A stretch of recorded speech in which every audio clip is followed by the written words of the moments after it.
Well, I've just come back from Rio de Janeiro. Went over there. It was absolutely fantastic. It was the second time I've been there.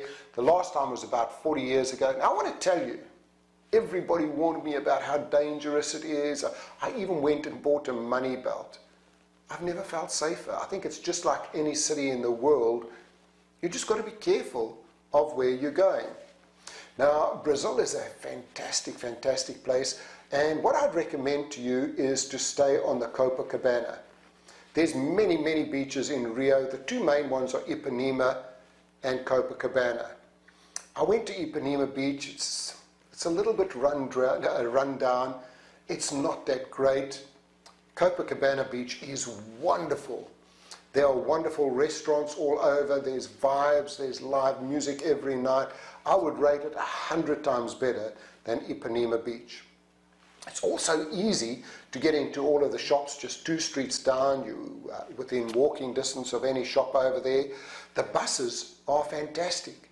Cheap as anything, so we took buses everywhere that we went. Were really, really easy to do. And the hotel we stayed in was fantastic. I would recommend you stay at the Porto Bay. Now, there's other big hotels. I mean, there's the Copacabana Palace, but you're going to be paying an absolute fortune. I paid around $200 a night, and I asked for one of the best rooms, which has got 180-degree windows. So when I opened the curtains in the morning, I had the most incredible view of the beach. In fact, I lay in my bed just looking at the beach over there. The hotel is a small little gym, but again, when you're over there, you don't really want to go to that gym. Right at the top, it has a nice pool bar. Again, the pool is not that big, but it's great. It's nice. It's a great place to go, have a little swim. But where you really want to go when you're in Rio is you want to go to the beach. Walked across the road, we were on the beach. The hotel also provides free beach chairs and umbrellas, which with a lot of places, you'll be paying about 20 bucks a day. So that was all included over there. Had great restaurants, cafeterias in there, but it was really, really central, and the people were incredibly, incredibly friendly. They told us where to go, what to do, and what I'd suggest to you is a couple of things. The first thing is take either the red bus tour or a private tour. We went on a private tour, and there was only 4 of us. It was fantastic. We started off with one of the biggest churches I've ever been to. It was a whole day tour. Cost about $100. We then went to a lot of other places. We went through town, but then we went up and we went to the Corcovado, the Christ statue, which was wonderful. And then we also went to Sugarloaf, and that was an incredible, incredible experience.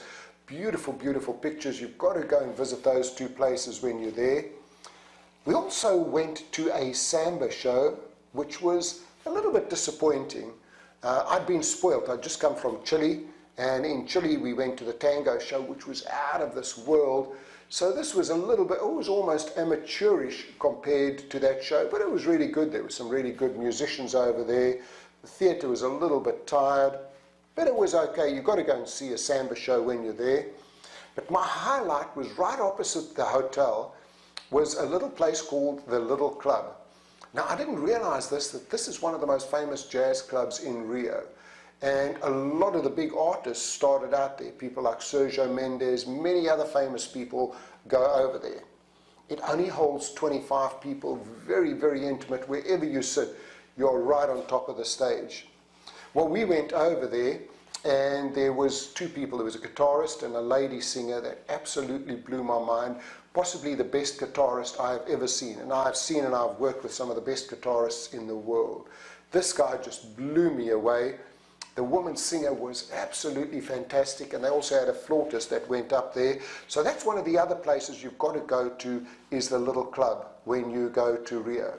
Of course, you've got to enjoy all of the beaches, and something I found quite fascinating there was they have all of these beach bars, and you can go in and you can order your food and drinks, and I was like figuring, you've got to go across the road from the hotel to eat there. So how do they bring the food? Do they signal the order to the hotel across the road, and these guys are running across like a 6-lane highway to bring you your food? I said, no, that can't work. So I went to one of the people and I said, how does it all work? And he said, come with me. And we went down, and every restaurant, there's stairs down, and they actually have the kitchen underground. So as you come in, you put in your order, it's signaled downstairs to the chef over there. Chef makes a great meal, full kitchen. They then have an elevator that brings up the food given to the waiter and taken to you. Fascinating. Actually go in, when you go to one of the restaurants, ask them if you can actually go down and see the kitchen. So Rio, another great place to go and visit. The food was fantastic. Airport, everything worked over there. I love the place, and forget about all of the safety things that people tell you. I felt as safe as anything, but again, just be careful wherever you go. Hey, this is Frank. I hope you're enjoying these travel tips.